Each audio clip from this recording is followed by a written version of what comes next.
Section 2.3 talks about representing functions symbolically. So we want to make sure that we're able to read functions correctly in symbols as well as words, so we can translate between the two easily. So when we write y equals f of x, it is read y as a function of x, where x represents the input variable and y represents the output variable. F is the name of the function, and note that variables can use any letter to represent them, and they are typically related to the quantity being measured. So for example, t could be used for time. We might use p as the name of a population function.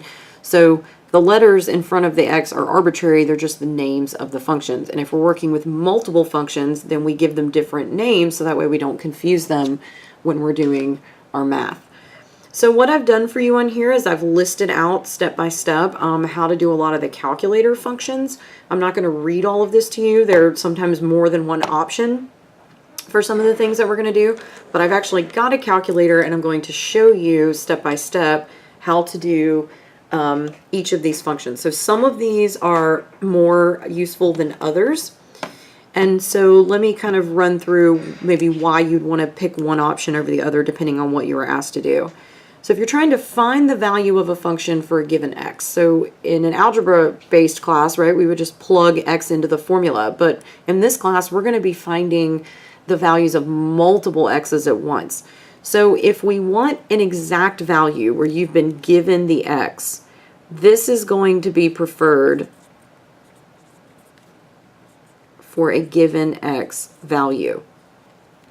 However, if we're trying to estimate something, you can use the trace. And the trace is difficult because if you're not zoomed in at exactly the right spot, you may be off a little bit, and you know from your online homework that you've got to be really exact with your rounding. So this is more of an estimate, right? It's good if you're just trying to gauge, you know, it'll give you an idea of what the y values are. But typically I find this one to be much more useful and quick. So I'm going to actually show you how to use this.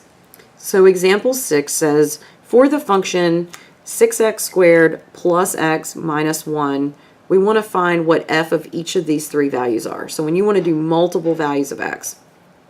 So the first thing that we're going to do, I'll get this here for you. All right, I'm going to do this so we can see my paper as well. All right, I'm going to go to y equals, and in y1 I'm going to type the function as I see it. So 6x squared, right, plus x minus 1. So I'm going to hit enter so I know the function's there. And then I'm going to go to zoom, and I'm just going to go to standard. So zoom standard gives me the traditional -10 to 10, -10 to 10. So the reason I decided to zoom standard was if I look at all the values, right, I've got -1, 2.5, but then look what's happening here, right? And so this is the default for most of your calculators. I have f of 11. So here's how the zoom on your calculator works. You can only type in values of x that you can see on the x-axis here. It doesn't matter whether you can see the height of the graph or not, but it'll only let you enter values. So if you are in zoom standard, you'll get an error if you try to enter anything below -10 and anything above +10. So that means I can actually click on window right here, and I can change my x scale to say, well, instead of going to +10, sorry, let's put that back at -10. Instead of going to +10, let's take this up to 15 so I can include 11. So now I'll just hit graph again, and you can see this got just a little bit wider. So now I can still see my graph. So I want to evaluate this function at 3 different places. So f of -1, right, means plug -1 into this function. So on your calculator, if you hit second calc, right? So right above trace, the calc means calculate. So second calc. And the very first thing you see is value. So I'm going to hit enter. And notice here you've got a little blinking cursor next to your x. If I type -1 and hit enter, it plugs -1 in and gives me that y is 4. Now what's really cool about this, if we don't touch any other buttons, as long as this guy's on the bottom of the screen, I can just keep entering x values. So I don't have to go back to second calc. I can just say, well, 2.5, enter. And now I get that that's 39. And so then for 11, I just type 11. And so I can do this all day as long as I can see the X and Y at the bottom of the screen. The minute those disappear, you'll have to open back up with second calc again. But this is really, really useful. And so this is what I was saying. This is option 1 up here. This is a really easy way to find exact value. So what do we do when we want to find an X value given the Y? So now we're going to say, well, I don't know the X value I want to plug in, but I know I want to find a value that equals a certain Y value. So a question might look something like this. For what X value does the function 6x squared plus x minus 1 equal 9? So we want to know, what do I need to plug in to get 9 out? So this is the same function we were using in the previous part. And so what I'm going to do is I'm going to go back to my y equals. And so we've already entered our function.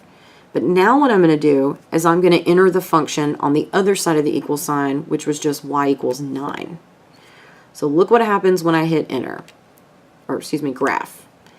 It graphed my original function, but then it also graphed, right, the line 9. So what I want to find is, where are these 2 points? Because those are the 2 places where my function is 9. So once again, I'm going to go to second, calculate, and I'm going to scroll down and hit intersect. So now, first thing it's going to do is it's going to say select the first curve. It's going to automatically select a line, so I'm just going to hit enter. And then it's going to select the second curve, and I'm going to hit enter. And then it's going to ask me if I want to guess. So notice it only gives me 1. It gave me the one to the right. Okay. So the first one is, it says x is equal to 1.21. So we'll say, well, x equals 1.21. But I also could see from my graph that there's one more. So there's also one over here. So I think this might work if I scroll.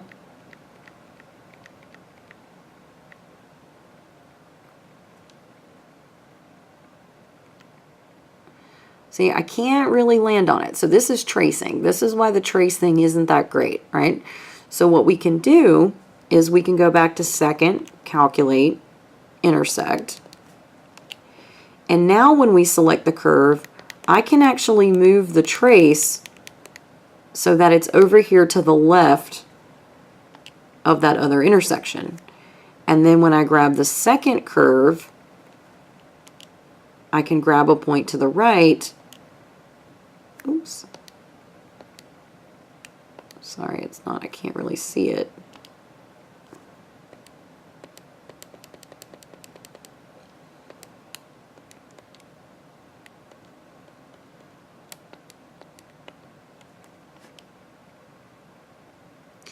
And I grabbed a point to the left and to the right of it, and then it found this intersection.